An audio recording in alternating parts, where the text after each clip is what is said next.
Hello guys, आप सभी का एम के हिंदी चैनल में स्वागत है। हमारे वीडियो को लाइक कीजिए और अगर आप हमारे चैनल में न्यू हैं तो हमारे चैनल को सब्सक्राइब करके बेल आइकन को प्रेस कर दीजिए ताकि आपको लेटेस्ट अपडेट मिलती रहे। चलिए अब वीडियो स्टार्ट करते हैं। प्रिय छात्रों, आज की 10वीं कक्षा की हिंदी तासिका में आप सभी का स्वागत है। हम हमारी अगली कविता गज़ल यह सीखने जा रहे हैं। गज़ल यह एक अरबी साहित्य की काव्य विधा है जो बाद में फ़ारसी, उर्दू, नेपाली और मराठी, इसके बाद हिंदी साहित्य में लोकप्रिय हुई है। गज़ल इस कविता के कवि यानी कि गज़लकार मानिक वर्मा जी हैं। मानिक वर्मा जी का जन्म 25 दिसंबर 1938 मध्य प्रदेश के उज्जैन शहर में हुआ। ये हिंदी साहित्य में हास्य व्यंग्य के सशक्त हस्ताक्षर हैं। गज़ल लिखना इनका प्रिय शौक है। इनकी रचनाओं के वाचन द्वारा इन्होंने साहित्यिक मंच की शोभा बढ़ाई है। इनकी प्रमुख कृतियाँ आखिरी पत्ता, आदमी और बिजली का खंबा, महाभारत अभी जारी है, मुल्क के मालिकों जवाब दो, ये इनकी प्रमुख रचनाएं हैं।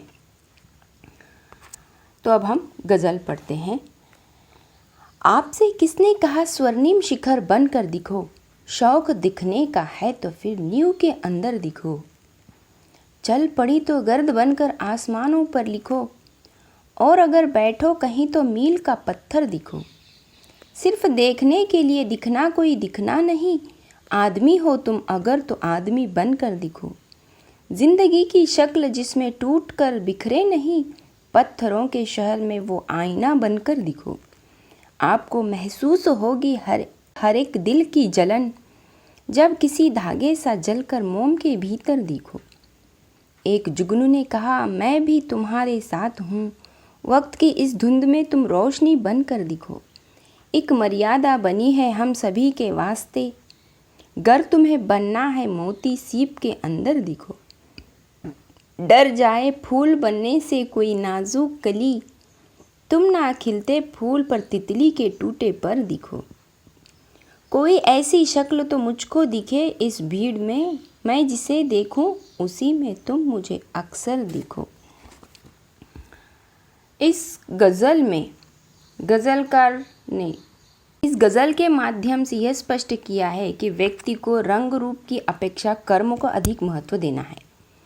कवि के अनुसार यदि व्यक्ति अपने जीवन में अच्छा कर्म करेगा तो ही वह अपने कार्य से समाज में अपनी महानता प्रसिद्ध कर सकेगा।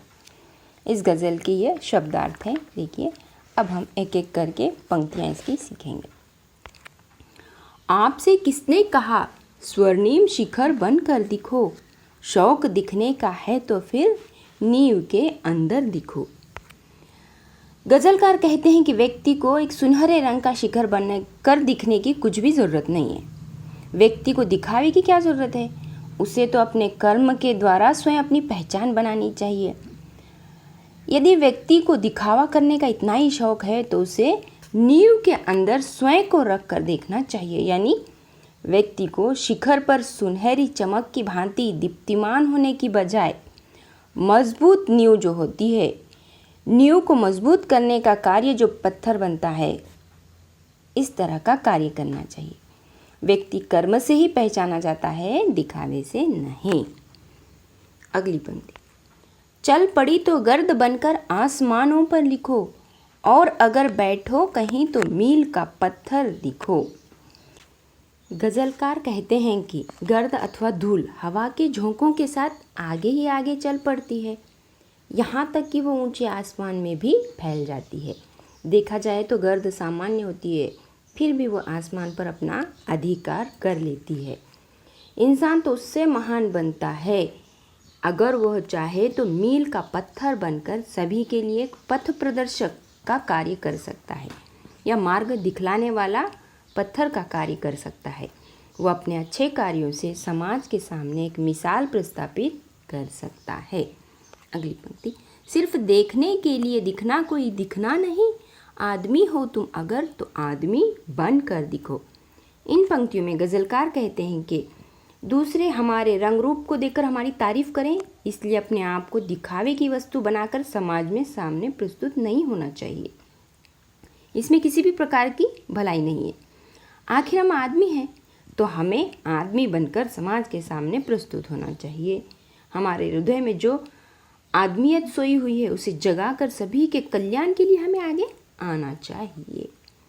अगली पंक्ति, जिंदगी की शक्ल जिसमें टूटकर बिखरे नहीं, पत्थरों के शहर में वो आईना बनकर दिखो। इन पंक्तियों में गजलकार कहते हैं कि व्यक्ति को अपनी जिंदगी स्वयं ही सुंदर और समृद्ध बनानी चाहिए। पत्थरों के इस शहर में यानी कठोर हृदय वाले लोगों की इस दुनिया में व्यक्ति को अपनी जिंदगी स्वयं संवारनी होगी। उसे ऐसा आईना बनने की ज़रूरत है जिसमें वो अपनी ज़िंदगी रूपी सूरत को हमेशा तरोताज़ा और प्रसन्न रख सकता है। अगली पंक्ति, आपको महसूस होगी तब हर एक दिल की जलन, जब किसी धागे सा जलकर मोम के भीतर दिखो। मोम यानी पैराफिन या वैक्स। गज़लकार कहते हैं कि मोम के अंदर धागा होता है, वो जलता रहता है किंतु दूसरों को रोशनी देता है।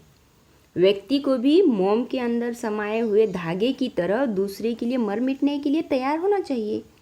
जब ऐसा होगा तब व्यक्ति को दूसरे लोगों की व्यथा वेदना का एहसास होगा।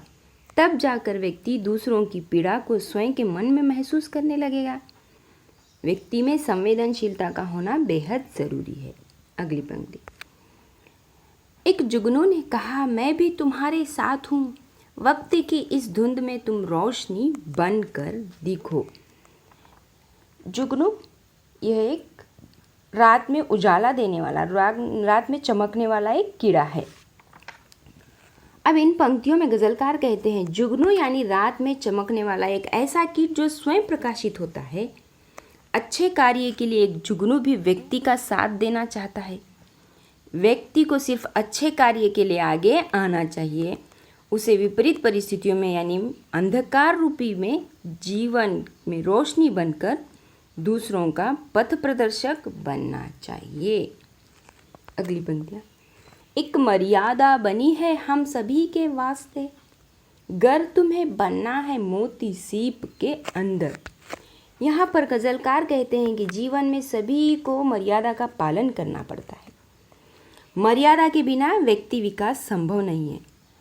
मोती अपने निर्मित काल में सीप के अंदर होता है, वह भी मर्यादा का पालन करता है, जब जाकर वह एक चमकीला और मूल्यवान होता है। यदि व्यक्ति को भी अपने जीवन में सफलता की मंजिल हासिल करनी है तो उसे अपने जीवन में मर्यादा का पालन अवश्य करना पड़ेगा। व्यक्ति के पास सहनशीलता का भाव होना चाहिए। अगली पंक्ति, डर जाए फूल बनने से कोई नाजुक कली, तुम ना खिलते फूल पर तितली के टूटे पर दिखो। इन पंक्तियों में गज़लकार कहते हैं कि यदि नाजुक कली फूल बनने से डर जाए तो वह सुंदर फूल का रूप धारण कर नहीं सकती। उसी प्रकार व्यक्ति को भी विपरीत परिस्थिति में डरना नहीं चाहिए। यदि वह भयभीत हुआ तो वह सफलता हासिल नहीं कर सकता। व्यक्ति को न खिले हुए फूल पर तितली के टूटे हुए पंखों की तरह दिखना चाहिए। इसका अर्थ यह है कि भले ही व्यक्ति जीवन में असफल हो फिर भी उसे अपने मन में धैर्य रखकर आगे बढ़ने का प्रयास करना चाहिए। संघर्ष के साथ जूझते हुए व्यक्ति को आगे बढ़ना चाहिए। अंतिम पंक्ति, कोई ऐसी शक्ल तो मुझको दिखे इस भीड़ में, मैं जिसे देखूं उसी में तुम मुझे अक्सर दिखो।